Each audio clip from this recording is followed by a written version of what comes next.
লাঞ্চের থালার সবার প্রথমেই ছিল গরম ভাত, তার সাথে ছিল প্রথম পাতে খাওয়ার জন্য কলমি শাক ভাজা। কলমি শাকটা আমি পেঁয়াজ, কাঁচা লঙ্কা, রসুন দিয়ে ভেজেছিলাম। বেশ অনেক দিন পর কলমি শাক বাড়িতে বানালাম, দারুণ লাগলো। তারপরে ছিল পেঁপে আলু ভাতে, সেটাকে শুকনো লঙ্কা দিয়ে মাখলাম।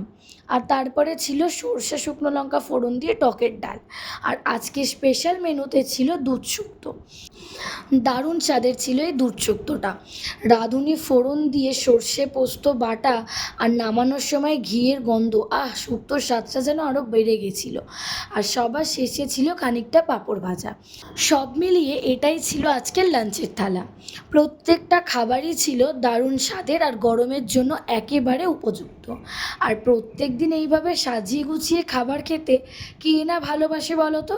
আমার তো খুব ভালো লাগে। তোমরা জানিও ভিডিওটা কেমন লাগলো। দেখা হবে পরের ভিডিওতে। টাটা।